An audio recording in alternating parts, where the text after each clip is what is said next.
Bonjour Bruno, Bonjour Alexis. bienvenue sur Expédition Tech. Merci.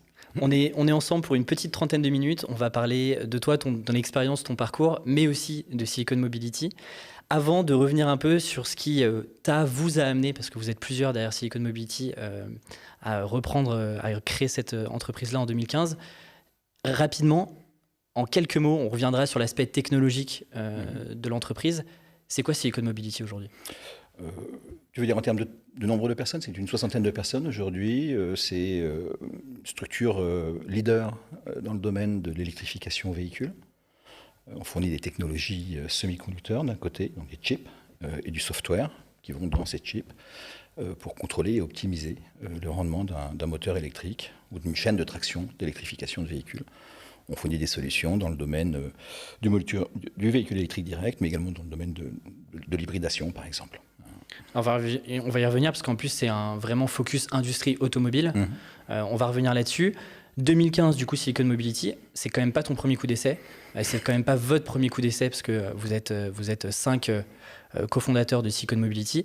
Avant ça, il y avait Scaleo-Ship. Est-ce que tu peux nous raconter un petit peu qu'est-ce qu'était Scaleo-Ship et comment est-ce que tu passes d'une entreprise qui s'était plutôt diversifiée en termes d'activité, de secteur, etc., à te refocaliser sur un secteur bien spécifique avec une technologie bien spécifique?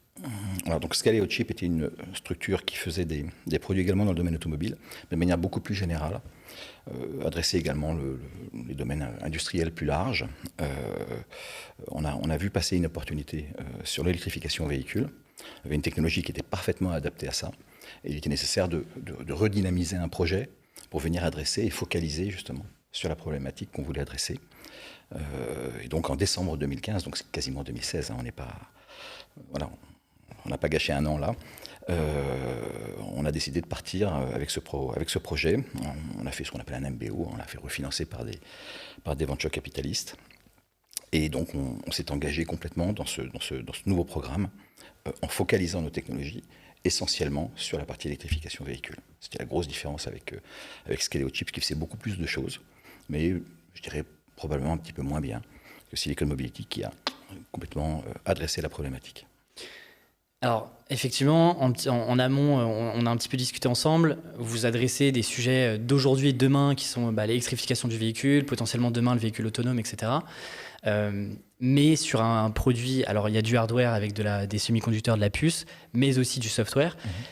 Même si le domaine d'activité est sexy et parle à tout le monde, c'est quand même quelque chose qui est quand même très très niché.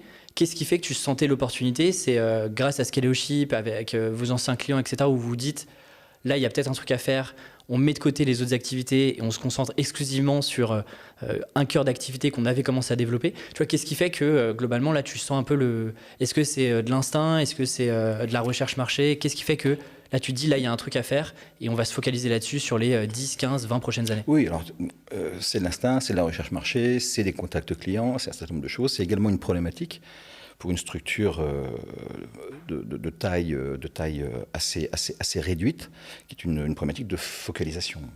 Voilà, on est excellent à faire une chose. On est aujourd'hui dans une dynamique dans laquelle on a une obligation de focalisation sur un domaine particulier, justement pour aller créer ces étapes de différenciation très très fortes. Et donc on a une technologie qui est extrêmement adaptée à ça et extrêmement différente, avec des besoins qui sont des besoins pas seulement de semi-conducteurs, mais également de software, on en a parlé, également d'outils.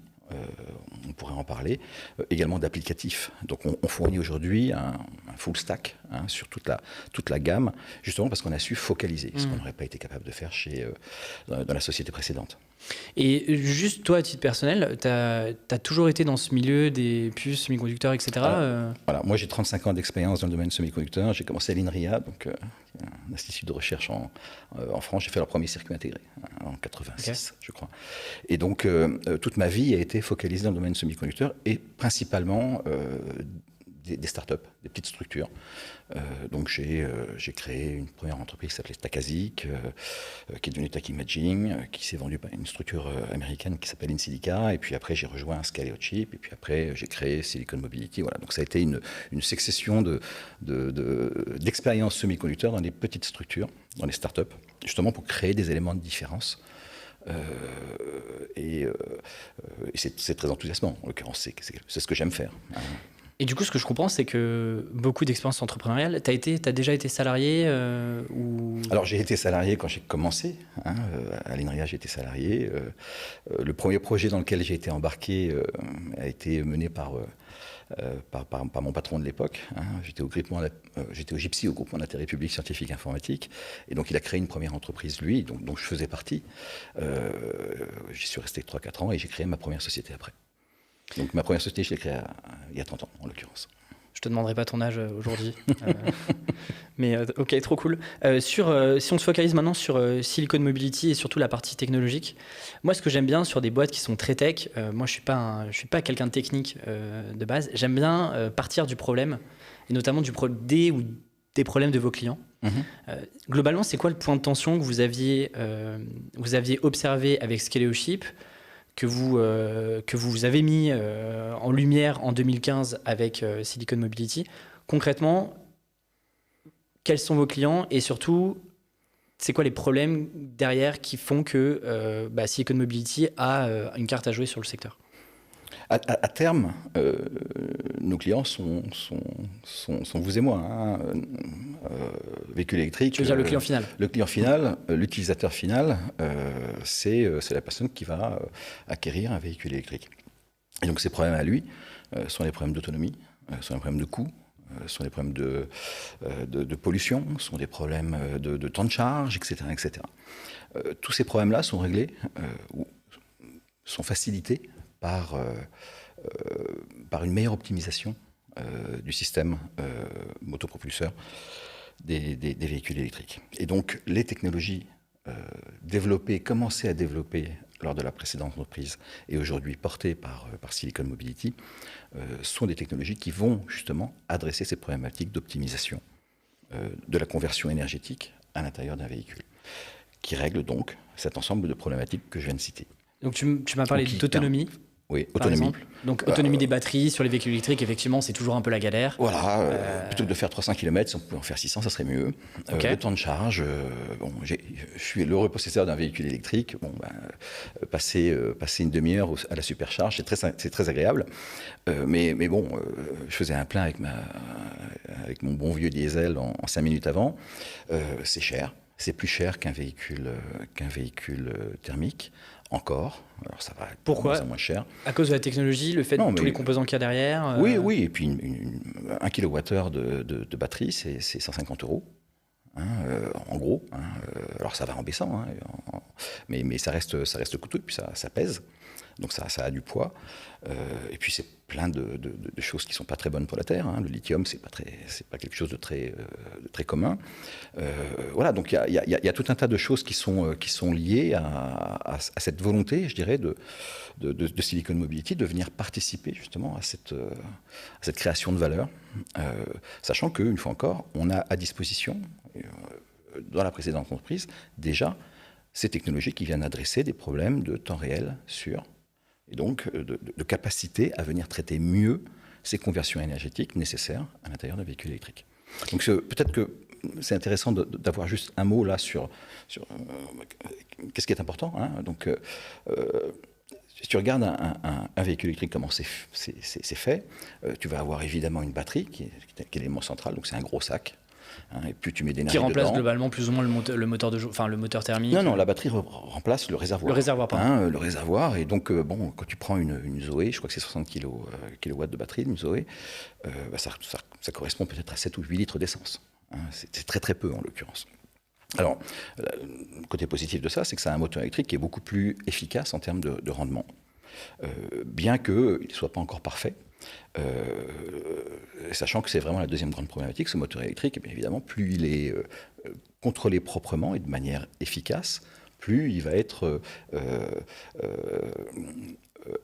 il va permettre au véhicule d'aller loin, en l'occurrence. Et d'avoir une durée de vie aussi sûrement plus Alors longue la durée de vie n'est pas un problème sur les moteurs électriques. C'est une grosse différence par rapport au moteur thermique d'ailleurs. Un moteur électrique, c'est une vingtaine d'éléments qui vont avoir besoin d'être contrôlés de manière très très rapide, très très temps réel. Les problématiques de temps réel sont des choses très importantes pour Silicon Mobility. Alors qu'un moteur thermique, c'est 2000 éléments qui ont besoin de temps réel, mais qui vont à peu près 1000 fois moins vite. En l'occurrence, donc là, le moteur électrique, c'est la microseconde. Le moteur thermique, c'est plutôt la milliseconde en termes de temps de contrôle. Entre la batterie et puis le moteur électrique, tu as besoin de transférer de l'énergie. Et cette énergie, elle est portée par des systèmes de puissance. Donc là, on parle de centaines d'ampères, de centaines de volts, qui ont besoin de venir alimenter le moteur électrique de manière à lui fournir sa traction. Cette énergie, la nature est mal faite, elle est stockée de manière continue à l'intérieur de la batterie, mais elle a besoin d'être formatée de manière alternative, multiphase, pour le moteur électrique. Et donc là, pour être transféré vers le moteur et pour que la voiture pour être transféré vers le moteur. Et donc là, il y a une problématique de conversion énergétique, de contrôle de conversion énergétique. Et ça, c'est l'activité de Silicon Mobility. C'est là où on est fort. C'est là où on est les meilleurs.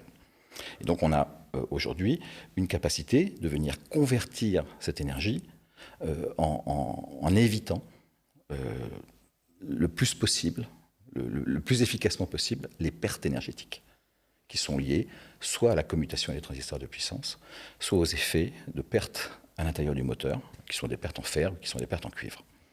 Question peut-être de néophyte complet. Comment est-ce que tu expliques qu'on ne peut pas avoir un transfert d'énergie qui soit un peu quasiment égal, tu vois, de dire il y a X énergie dans la batterie et dans le moteur, il n'y a pas de perte énergétique dans le transfert entre ta batterie et puis ton moteur? Une fois encore, la nature est mal faite. Si le moteur électrique pouvait être alimenté en continu, on n'aurait pas de perte énergétique, ou très peu. Là, en l'occurrence, non, il faut digitaliser et recontrôler de manière différente.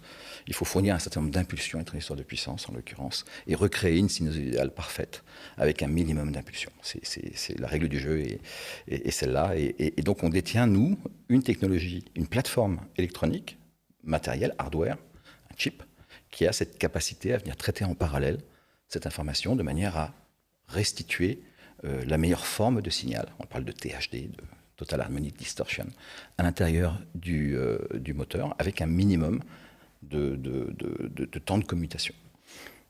Globalement, le livrable, entre guillemets, ce que vous proposez, tu m'as parlé tout à l'heure de software, de hardware. Si on se concentre sur le hardware, globalement, c'est quoi? C'est une petite puce? Alors, c'est une puce. C'est une seule puce? Il y en a plusieurs, il y en a plein dans une voiture? La réponse est ça dépend. On a besoin d'une puce par moteur. Ok. Et puis on a d'autres systèmes qui vont convertir l'énergie. En l'occurrence, il y a besoin de nécessité de charger la batterie. Donc on appelle ça un on-board charger en anglais, un chargeur de batterie. Là encore, la nature est mal faite. On prend de l'énergie du réseau qui est alternative. Qui elle-même est convertie. À l'intérieur de la batterie. Et puis, idéalement, on arrive à adapter à la demande de puissance de moteur la sortie de la batterie. Donc là, on a besoin de convertisseurs DC-DC, donc continu, de manière à venir adapter la demande et faire en sorte que si on doit perdre un peu d'énergie, on le perde sur une tension qui est la plus faible possible. Ok. Donc on estime à peu près, et c'est un chiffre important, que le potentiel global de gain à ce niveau-là est de l'ordre d'une 30aine de %. Donc ça veut dire qu'en termes d'énergie, tu gagnes avec les puces de Silicon Mobility, tu gagnes à peu près 30%? Tu pourrais aller jusqu'à gagner 30%. Okay. Alors il faut en mettre jusqu'à 7 dans le véhicule.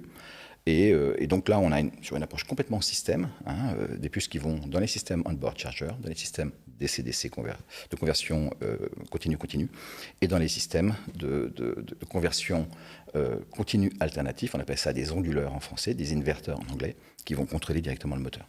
Ok, donc ça c'est la partie hard, il y a aussi la partie software. Alors la partie software, c'est, tu m'as posé la question tout à l'heure, qui sont nos clients? On a deux types de clients. On a des clients qui sont des clients qui sont déjà établis dans le marché, qui sont déjà des acteurs du marché. Donc là, ça va être des équipementiers principalement. Donc des marques de voitures. Voilà, non, équipementiers. Donc ça va être des Valeo, ça va être des Bosch, ça va être des Conti. Qui sont la supply des marques qui sont la supply des marques derrière. Okay.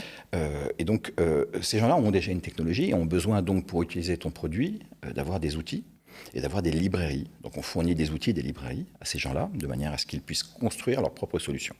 D'accord. Okay. Et puis on a un marché qui est en pleine évolution, en plein boom, avec tout un tas de gens qui arrivent, qui sont des nouveaux entrants sur le marché. Alors, plusieurs catégories. Hein. On va avoir des gens qui viennent complètement du domaine logiciel, du software, qui ne sont pas des fabricants automobiles à la base.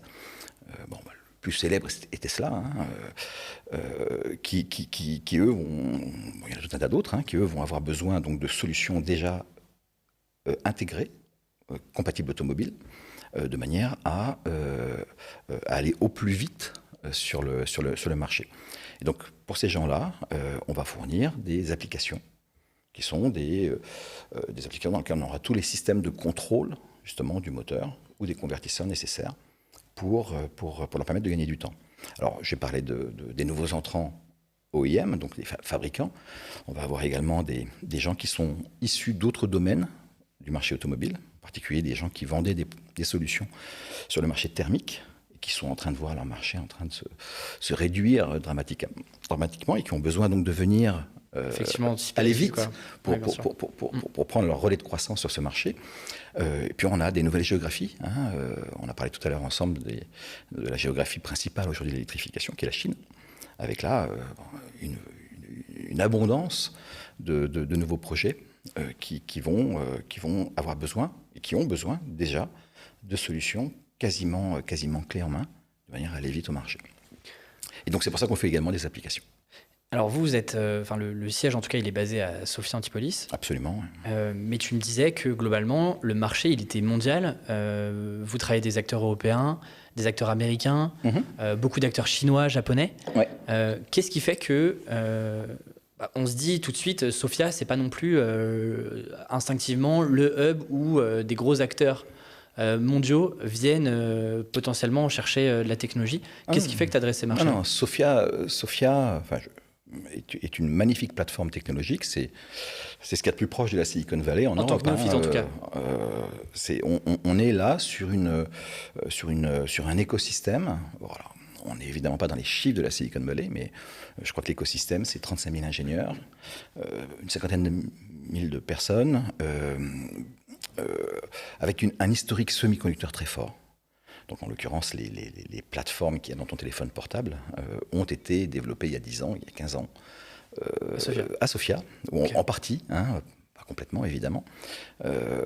Et donc Sophia est en train de vivre une forme de transformation du domaine du mobile vers le domaine de l'automobile. Et donc là, on retrouve à Sophia, outre Silicon Mobility, on a Renault Software Labs qui est à côté, on a Bosch qui est en face, il y a tout un écosystème là qui se développe et qui va dans le sens des nouvelles technologies, qui ne sont pas uniquement l'électrification, hein, mais qui sont également, on en parlait tout à l'heure, tout ce qui est connectivité véhicule, autonomous driving, hein, donc tout ce qui est véhicule autonome, et puis tous les services qui sont autour. Hein, donc on appelle ça le case. Je te posais la question parce que je lisais un article qui date un petit peu, mais qui présentait Silicon Mobility et qui présentait aussi la concurrence, notamment la concurrence américaine, et qui vous comparait notamment à des acteurs, des gros acteurs américains qui arrivent sur le marché, des Intel, des Nvidia, des Qualcomm. Alors non, ces gens-là ne sont pas en concurrence. Hein. On est, nous, sur des systèmes extrêmement temps réel, donc très très proches des capteurs et des actuateurs. D'accord. Donc c'est-à-dire qu'on récupère l'information. Nous, notre job aujourd'hui, c'est venir faire en sorte que ce temps réel soit traité de manière sûre et absolument sûre. Ça peut être dramatique dans un véhicule électrique s'il y avait une perte de signal. Ça serait un freinage brutal et potentiellement un décès. Extrêmement sûr et extrêmement rapide. Quand tu parles de Qualcomm, quand tu parles de Nvidia, quand tu parles d'Intel Mobileye, ils sont eux sur le cerveau véhicule. D'accord. Donc, je dirais plusieurs étages, au moins 2 étages au-dessus de là où on agit nous. Alors maintenant, on doit s'interfacer avec ces gens-là. Hein, et donc là, on a des produits qui permettent, des produits de roadmap en l'occurrence, qui permettent de venir se coller à ces problématiques. Et donc on travaille, nous, de bas en haut, alors que ces gens-là regardent le monde de haut en bas. Potentiellement, demain, du coup, c'est plutôt, tu les verrais plutôt comme des partenaires ou potentiellement demain, eux pourraient redescendre aussi de niveau? Non, je pense qu'on restera à des besoins différenciés et des partenaires, oui. Oui, partenaire est un bon terme. Ok. Parce qu'effectivement, c'est potentiellement des acteurs qui ont... Alors, ce qui est intéressant sur ces acteurs-là, c'est qu'ils ont la même approche que nous, ce qui est assez différente de l'approche traditionnelle automobile. C'est-à-dire qu'ils ont une approche qui n'est pas une approche uniquement hardware, matériel, semi-conducteur, mais également une approche software, avec une valorisation de la partie software. Chose que tu n'avais pas vraiment avant sur du thermique ou... C'est une des grosses différences avec la société précédente, Scaleo Chip. C'est ce qu'il a fallu créer. Et alors si, il y avait du software sur la partie thermique, mais ce software était principalement détenu par l'équipementier. Aujourd'hui, sur ces problématiques stratégiques, le fabricant automobile a la volonté d'en détenir une partie, en tout cas de le comprendre. Ok, donc ça c'est quand même un changement, une transformation. C'est une transformation importante du marché. Donc sur ces 4 éléments là dont j'ai parlé tout à l'heure. Est-ce que tu peux nous les rappeler? C'est intéressant. Connectivity, autonomous driving, services and electrification. Donc le case automobile, on va là avoir une problématique de détention software, hardware liés. Est-ce que tu peux nous... On les a abordés un petit peu avant notre échange sur chacun des 4 points. Revenir un petit peu dessus. Pourquoi est-ce que ça, c'est des choses que tu n'avais pas forcément avant, qui arrivent demain globalement dans oui, dans enfin, je pense que c'est assez facile à comprendre. Le marché automobile est en pleine transformation.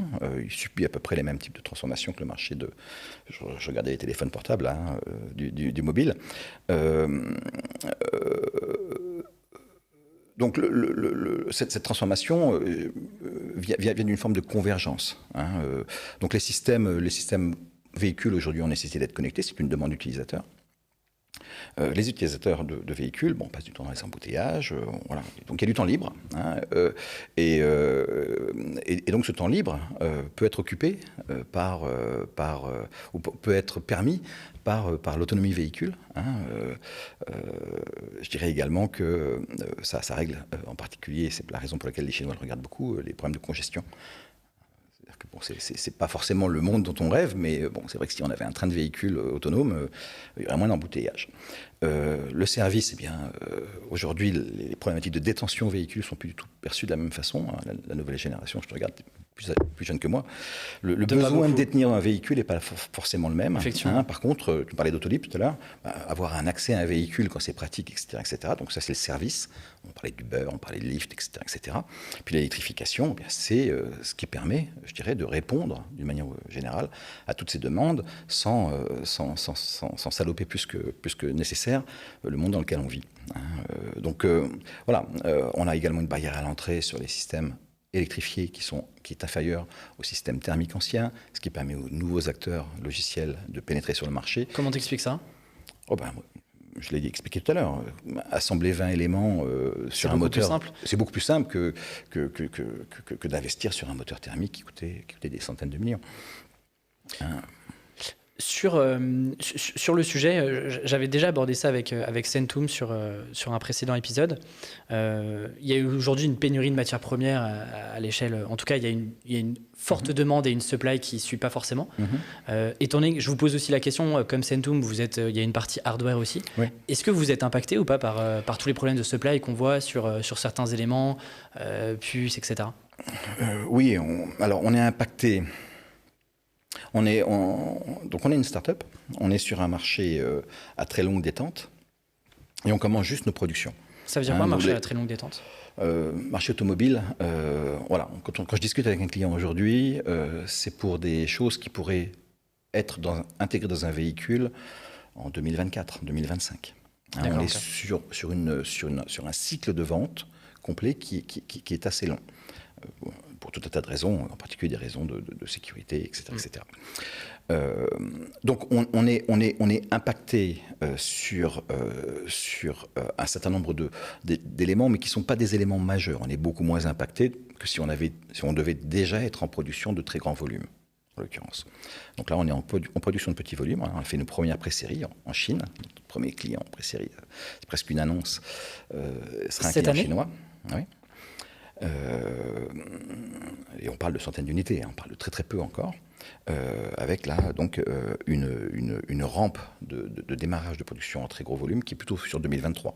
D'accord. Silicon Mobility, pour te donner un ordre de grandeur. Donc voilà, l'investissement qui a eu lieu jusqu'à présent à Silicon Mobility a permis d'aller jusque-là, et il il va falloir continuer encore pendant au moins 2 ans, 3 ans avant d'être une structure profitable. Donc on est sur des projets justement qui sont assez difficiles à financer du fait de ce cycle, en l'occurrence. Donc on est impacté sur un certain nombre de cartes électroniques qu'on fournit à nos clients pour qu'ils puissent utiliser notre technologie, commencer à jouer avec notre technologie, etc. etc. Mais on n'est pas impacté aujourd'hui sur une problématique de production. Sachant parce qu'il n'y a pas aujourd'hui d'industrialisation à grande échelle. Parce qu'on est juste au démarrage de l'industrialisation. C'est intéressant que tu m'aies parlé effectivement de là aujourd'hui des pré-séries, 2023-2024 industrialisation. Du coup, entre 2015 et 2020, globalement, il se passe quoi sur les sujets R&D? C'est complet R&D, recrutement d'équipe, etc. Il y a quelques POC qui se sont faits en amont. Comment est-ce que ça s'est un peu passé? Il y a une quarantaine de proof of concept qui se sont faits en amont. Il y a aujourd'hui 18, je crois que c'est 18 le chiffre, clients qui ont fait une intégration système de nos produits. Il y a des audits, il y a tout un tas de choses, il y a un développement de la technologie, il y a en effet une structuration d'équipe, une création d'une valeur ajoutée qui n'est pas uniquement hardware mais également logiciel. On n'a pas chômé, on est allé au plus vite, on aurait pu aller plus vite probablement, mais je dirais que le Covid nous a très peu, la crise, la pandémie actuelle nous a un petit peu impacté, mais pas tellement vu de notre fenêtre, plus vu de la fenêtre de nos clients. On est sur les bancs de test de nos clients, donc aux quatre coins du monde. Et aux quatre coins du monde aujourd'hui, c'est pas possible. Donc on fait ça en remote, en distanciel. Et donc, oui, en effet, un support d'un banc de test distanciel en Chine, c'est compliqué. Donc, bon, voilà.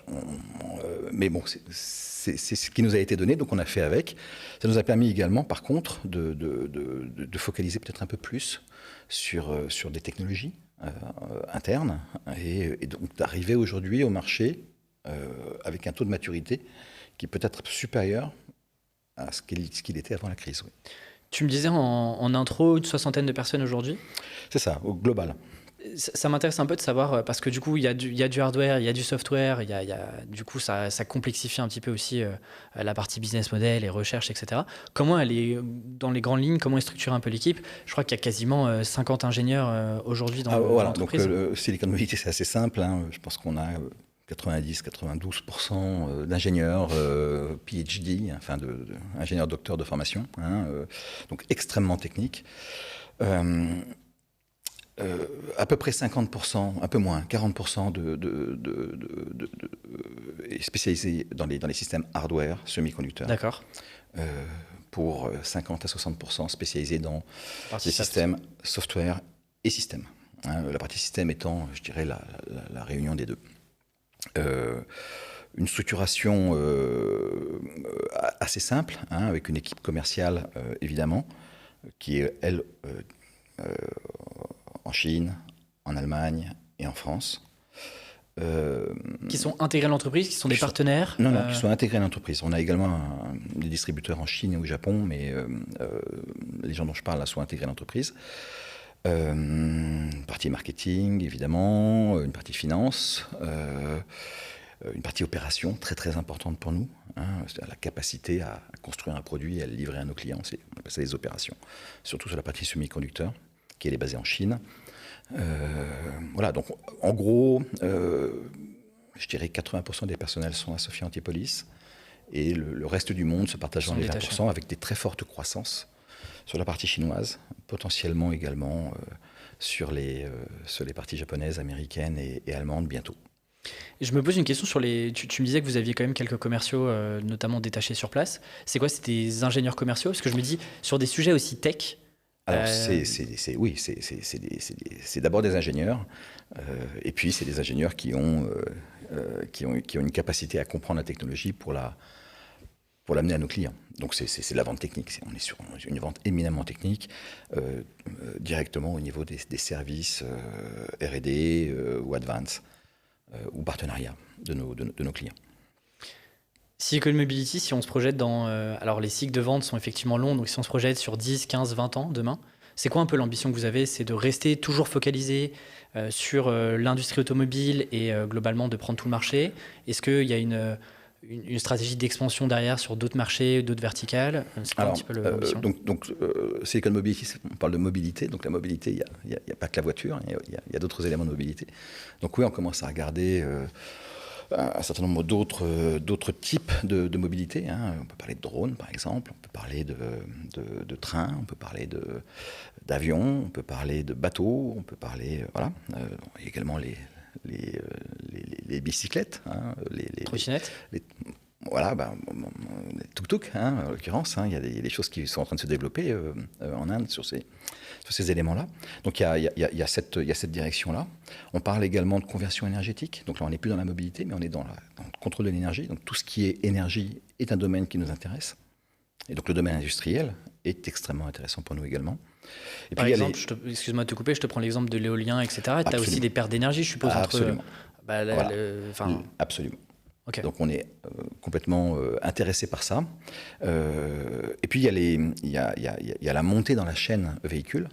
Aujourd'hui, je t'ai expliqué tout à l'heure qu'on était sur le très très bas niveau, donc sur le contrôle vraiment du temps réel dur.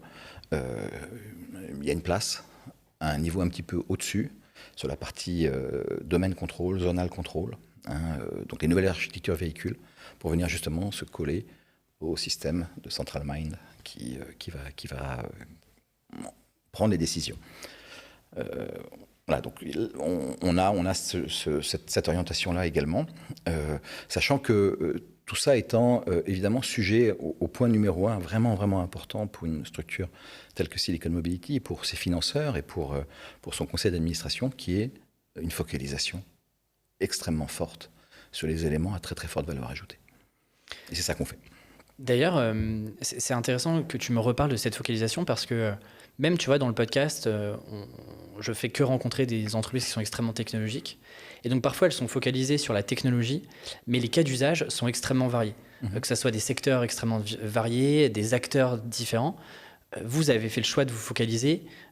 C'est quoi? C'est un apprentissage que vous avez eu et que tu as eu, toi, avec Scaleo, où tu t'es dit, en fait, vous êtes potentiellement peut-être trop diversifié et donc manque de focus. Et donc, on perd un peu de temps sur la partie R&D pour être extrêmement pointu sur un sujet? Oui et non.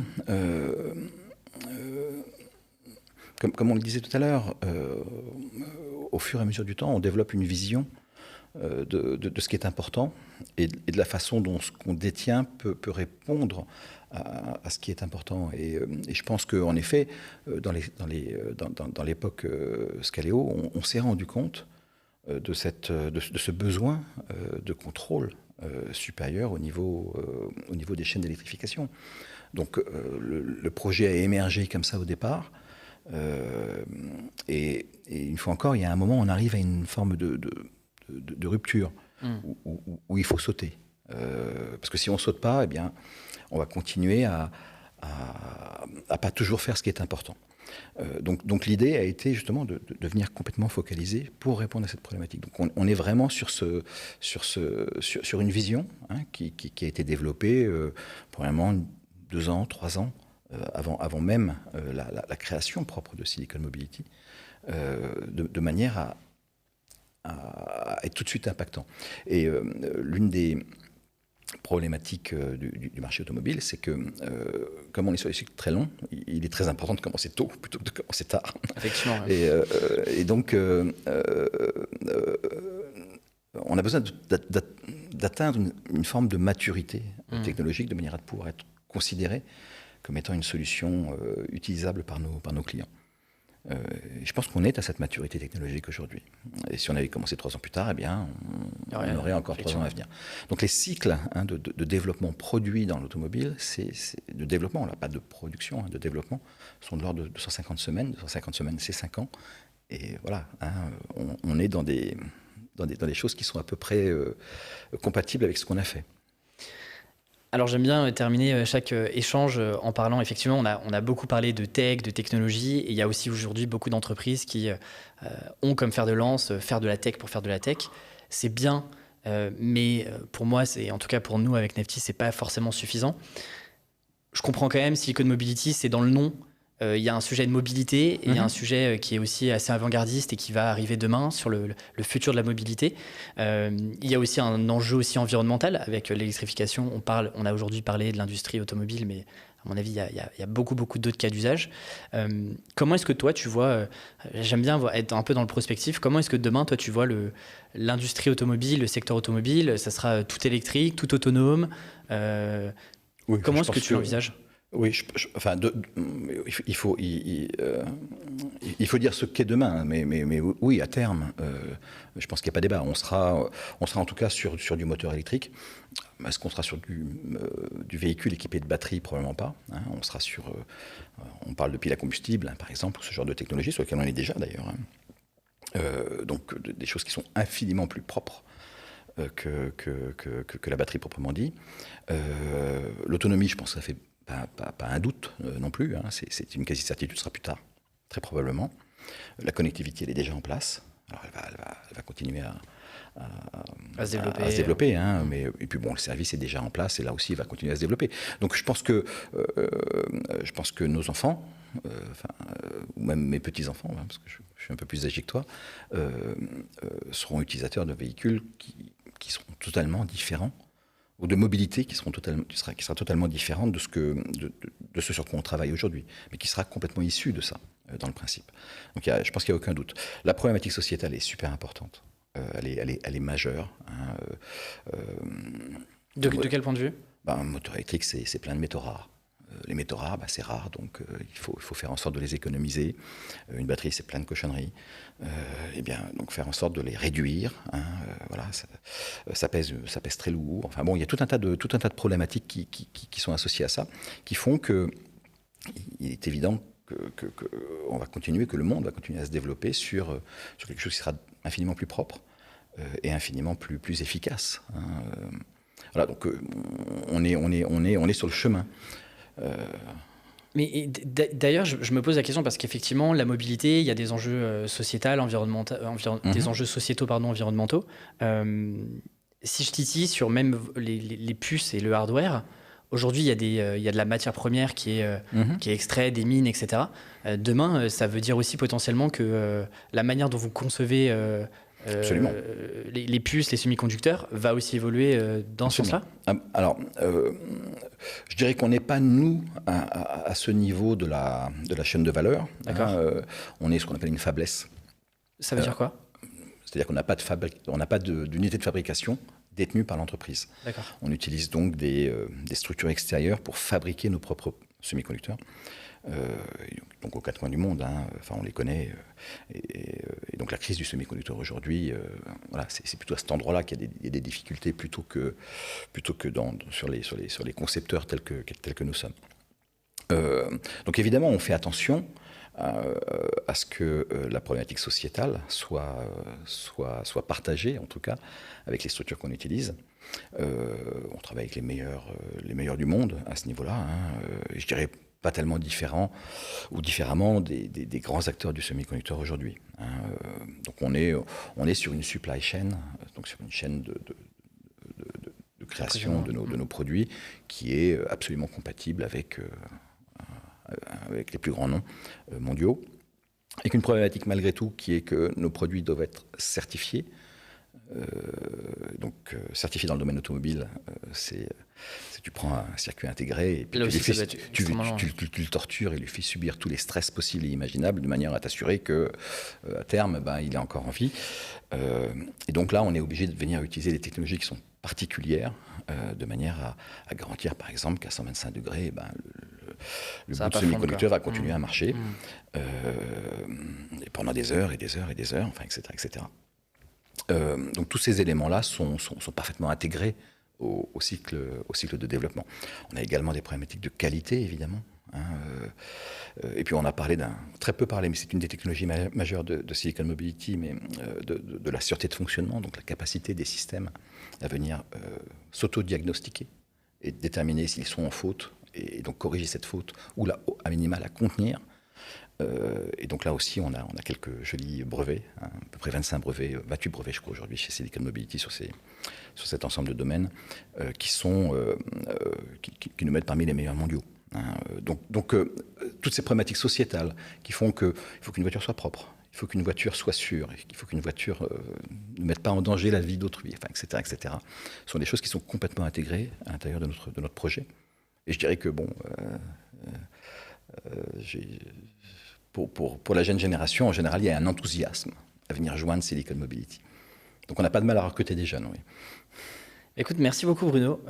J'étais ravi d'échanger avec toi, de découvrir Silicon Mobility et puis la vision que tu portes avec Silicon Mobility. Je te souhaite une belle expédition et je te dis à très vite. Eh bien, merci beaucoup, Alexis. C'était un plaisir. À bientôt. À bientôt.